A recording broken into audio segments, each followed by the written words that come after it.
All right, 8th graders, let's read some sources. I have here Life Among the Seneca by Mary Jemison, source number 1, and a copy of the big bookmark. While we read, we're going to use these questions from the bookmark to help us make sense of this source. But before we get started, let's remind ourselves of our purpose for reading, which is the central question up at the top. Was there a common experience for women in colonial North America? We're going to start with reading the headnote and the attribution using the top half of the bookmark. And we're going to focus in on these questions about who created the source, when and where it was created, the type of source, why it was created. And then when we find that information, we're going to circle it and make a note. We'll start with the attribution here at the bottom. It says, Attribution, adapted excerpt from Life Among the Seneca as told by Mary Jemison and published by James E. Seaver in A Narrative of the Life of Mary Jemison, 1824. I'm going to circle Mary Jemison. She's the one who said these words. It says she told, as told by Mary Jemison, so she's one of the authors. I'm going to say told or dictated her story. And she told her story to James E. Seaver, who published this, so he's the other author here. It's possible that he could have put his own interpretation or changed her words that she said to him. We don't entirely know, but we know that two people were involved in creating this source. We also have the date that this source was created, which is 1824. That's the when. And a little clue about the type of source here where it says a narrative of the life of Mary Jemison. A narrative is another word for story.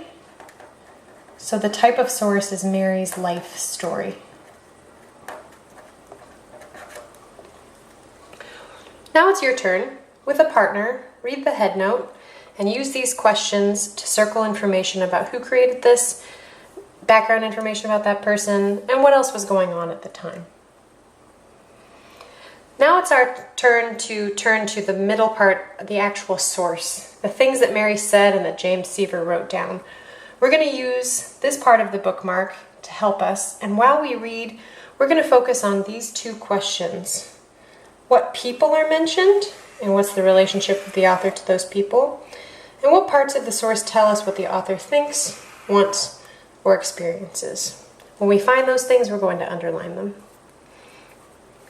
It says here, our labor was not severe. The Indian women have to get all the fuel and bread and perform the cooking. So we've got a few people mentioned. Our, so she's talking about herself and some other people. She also talks about the Indian women.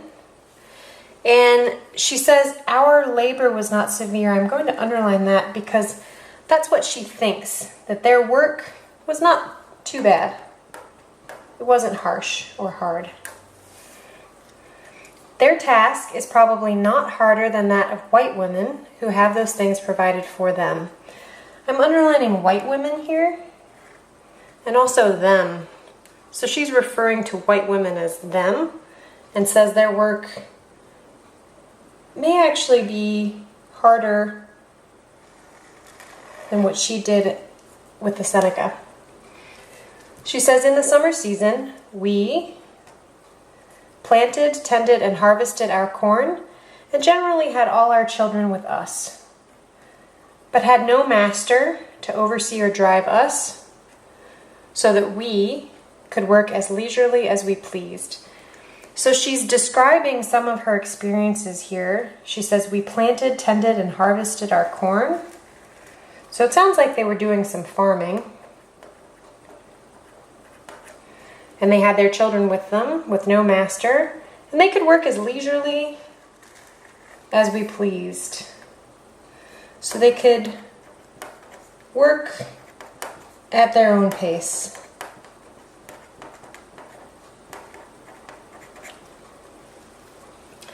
We had no plows, but performed the whole process of planting with a small tool that resembled a hoe with a very short handle. I'm also going to underline we. So I'm noticing a few things in this first part. She's talking about herself in relation to the group of Seneca women and in relation to white women. And she uses words like our and we and us to refer to the Seneca women.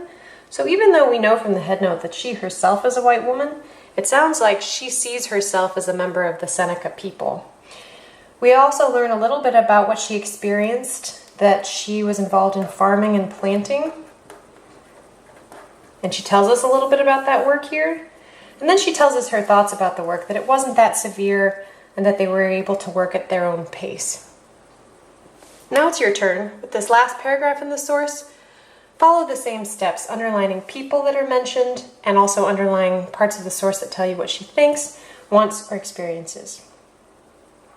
Okay, now that we've finished this, let's move on to after you read. With a partner, discuss this question. What does this account or story by Mary Jemison help you understand about the experiences of women in colonial America? Write 1 to 2 sentences in response to that question. When you're finished, it's time to reason about the evidence and determine what about this source could be reliable and what could be unreliable.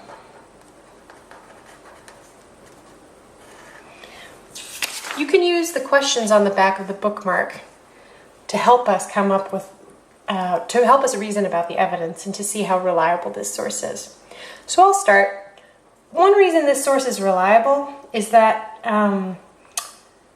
Mary Jemison lived with the Seneca people for most of her life, so she knew a lot about the experiences of Seneca women.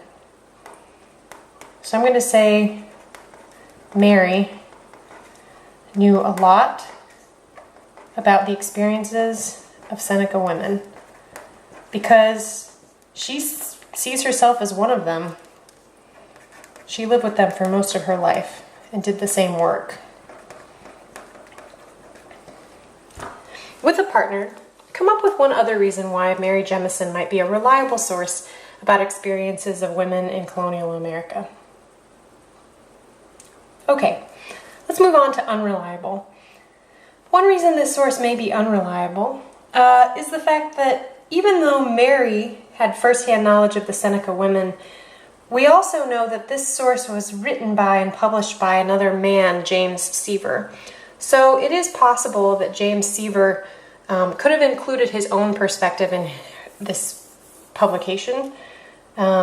It's possible he may have changed what she originally said. He might have had his own audience or his own purposes for doing. We don't really know. So I will say a reason this is unreliable is one of the authors, James Seaver,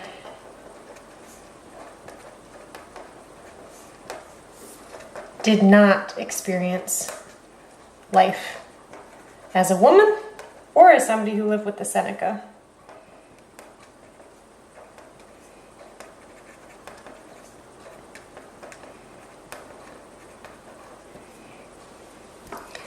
But there are some other things you could say too. So with a partner, look for one other reason why this source may not be reliable. When you're done, let's move on to step number 3. It asks us to box the parts of the source that help us think about the central question. So go back through and look at the source and box anything in the source that helps you think about whether or not there was a common experience for women in colonial America. It could be something you've already underlined or circled.